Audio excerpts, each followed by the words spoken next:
कहानियां सुनोगे? आओ तुम्हें एक कहानी सुनाता हूं। अमावस की काली रात। अमावस की काली रात में रामपुर गांव में एक भयानक चुड़ैल आती थी, जिसके डर से सभी गांव वाले दरवाजे बंद कर दिया करते थे। चुड़ैल जिस घर का दरवाजा खुला पाती, वो घर में घुसकर लोगों को बलि चढ़ाने के लिए उठा ले जाती। चुड़ैल अपने गुरु को 1000 आदमियों की बलि चढ़ाने की शपथ खा चुकी थी। अकेले रामपुर गांव के 50 लोगों की बलि वो चढ़ा चुकी थी, जिसके चलते गांव वाले उससे बहुत डरते थे। आज भी अमावस की काली रात थी और रामपुर गांव पर फिर से चुड़ैल का साया मंडराने लगा था। चुड़ैल गांव की गलियों में घूमने लगती है, लेकिन किसी का दरवाजा खुला हुआ न पाकर चुड़ैल बिना शिकार किए अपने गुरु के पास जाती है। हे गुरुदेव, आज तो मुझे कोई भी शिकार नहीं मिला। सभी ने अपने घरों के दरवाजे बंद कर रखे थे। आज अमावस की काली रात को शैतान को बलि देना जरूरी होता है। अगर आज उसे बलि नहीं दी गई तो वो मुझे और तुमको हमेशा के लिए कैद करके आग की लपटों के बीच डाल देगा। तुम जाओ और जल्दी से जल्दी किसी आदमी को पकड़ कर लाओ। चुड़ैल अपने गुरु की बात मानकर आदमी की खोज में निकल पड़ती है। बलि का समय नजदीक आता जा रहा था। गुरु की बेचैनियां बढ़ती जा रही थी, क्योंकि अब थोड़ी ही देर में शैतान बलि के लिए आने वाला था। चुड़ैल को भी अब शैतान का डर सताने लगा था। चुड़ैल रात में कई गांवों में घूमती है। अंत में उसे एक पागल आदमी दिखाई देता है, जिसे घर वालों ने घर से निकाल दिया था। वो पागल आदमी नदी के किनारे बैठा हुआ था और ठंड की वजह से उसका शरीर कांप रहा था और वो जोर जोर से रो रहा था। चुड़ैल ने जब उसको देखा तो चुड़ैल की आंखों में चमक आ गई। उसने उस पागल आदमी को उठा लिया और उठाकर अपने गुरु के पास लेकर चली गई। चुड़ैल का गुरु उस पागल आदमी से पूछता है, तुम कौन हो? मैं नहीं जानता। तुम्हारा नाम क्या है? मुझे लोग पागल कहते हैं। मैं पागल हूँ। मेरे घर वालों ने मुझे घर से निकाल दिया है और मुझे तुम लोग बहुत भले आदमी लगते हो। इस वक्त मुझे बहुत जोर की भूख लगी है, पहले मुझे कुछ खाने को दो। गुरु भूखे और पागल आदमी को बहुत सारे फल देता है और उसको वहीं पर खड़े रहने के लिए कहता है। उसके बाद उस पागल आदमी को खंबे में रस्सियों से बांध देता है। मैंने कौन सा अपराध किया है जो तुम लोग मुझे खंबे से बांध रहे हो? पागल होकर जीने से तो अच्छा है कि तुम किसी के काम आ जाओ, और आज तुम हम लोगों के काम आने वाले हो और सदा सदा के लिए इस नर्क भरी जिंदगी से तुम आजाद हो जाओगे। मैं तो ये नहीं जानता कि तुम कौन हो, लेकिन जैसे भी हो तुम गांव वालों से भी बदमाश हो। उन लोगों ने कम से कम मुझे बाहर स्वतंत्रता पूर्वक घूमने फिरने के लिए तो छोड़ दिया था, लेकिन तुमने तो आज मुझे बांध ही दिया।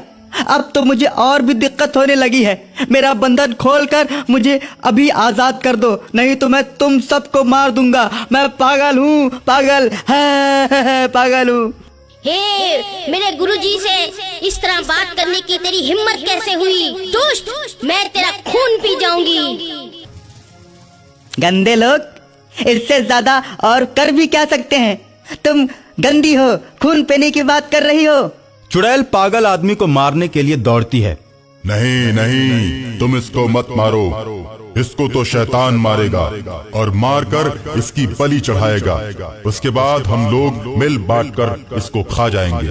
अपने गुरु की बात सुनकर चुड़ैल खुश हो जाती है और शैतान हाथ में फरसा लिए एक गुफा के दरवाजे से प्रवेश करता है। गुरु और चुड़ैल के सामने आता है और पूछता है, मेरा शिकार कहाँ है? उसे मेरे हवाले कर दो। चुड़ैल पागल को खोलकर शैतान के सामने लाती है। शैतान एक ही बार में उस पागल को मार देता है और तीनों मिलकर अमावस की काली रात में शैतानी प्रसाद खाना शुरू कर देते हैं। आज तो मजा ही आ गया। शैतान भाई, आजकल आदमी नहीं मिल रहे। अमावस की काली रात में बलि चढ़ाने के लिए मैं इस पगले को नदी के किनारे से पकड़ के ले आई हूँ। जरूरी नहीं कि बलि मानव की ही हो। मैं बकरी, भेड़, किसी भी जंतु की बलि लेने के लिए तैयार हूँ। पास के गांव वाले बहुत ही चालाक होते जा रहे हैं। ये जानते हैं कि दरवाजा बंद करने के बाद चुड़ैल घर के अंदर नहीं आ सकती, और अक्सर ही ये लोग अमावस्या की रात को अपने घर का दरवाजा बंद कर लेते हैं। ठीक है, ये लोग अब अपना बच्चा खुद ही यहाँ पर पहुँचाएंगे। मैं ऐसा उपाय कर देता हूँ। ऐसा कहकर अगली सुबह शैतान गांव की तरफ चल देता है। शैतान दिन में ही गांव में प्रवेश कर जाता है। गांव वाले शैतान को दिन में देखकर उसे घेरना शुरू कर देते हैं। दूर से ही रस्सियां फेंक कर उसे बांध देते हैं और बांधकर उसे गांव की चौपाल पर लाते हैं। मुखिया गांव के चौपाल पर उसे लोहे की जंजीर में बांधकर पेड़ से उल्टा लटका देता है। उसके बाद शैतान अपने आप को उल्टा लटका पाकर जोर जोर से चिल्लाने लगता है। लोग शैतान को आग लगा देते हैं। शैतान चिल्लाने लगता है। शैतान की आवाज चुड़ैल के कानों तक पहुंचती है। चुड़ैल तुरंत शैतान की मदद के लिए चल देती है, और जैसे ही गांव के अंदर पहुंचती है, सारे गांव वाले अपने हाथों में लोहे की जंजीर लेकर तैयार बैठे हैं।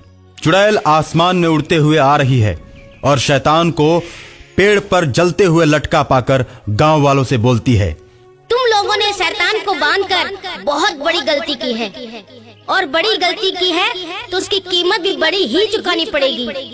मैं तो कहती हूँ कि इस शैतान को अभी आजाद कर दो, नहीं तो गांव का कोई भी इंसान बचने नहीं पाएगा। एक एक करके सारे मारे जाओगे। तुम लोग नहीं जानते हो कि इस गलती का क्या अंजाम होगा। अब हम तेरी बातों से नहीं डरने वाले चुड़ैल। तूने भी हमें बहुत ज्यादा सताया है। तू नीचे तो आके देख, तेरा भी अब हम यही हाल करने वाले हैं। अब हम तुम्हारी धमकियों से डरने वाले नहीं। तुम लोग शैतानी आत्माओं के बारे में नहीं जानते हो। तुम शैतान को आग से कितना भी जला दो, लेकिन वो जलने वाला नहीं है। वो जब चाहे तुम्हारे बंधन को तोड़कर आजाद हो सकता है। अच्छा, अगर ऐसी बात है तो तू भी नीचे उतर के देख ले। गांव वालों के ऐसा कहने पर चुड़ैल गुस्से से आग बबूला हो जाती है और नीचे उतरने लगती है। और जब चुड़ैल नीचे उतर जाती है तो सभी गांव वाले उसके ऊपर जंजीर फेंककर उसे बांध देते हैं। अपने आप को बंधा हुआ पाकर चुड़ैल जोर जोर से चिल्लाने लगती है। उसके बाद गांव वाले देर न करते हुए चुड़ैल को भी आग के हवाले कर देते हैं।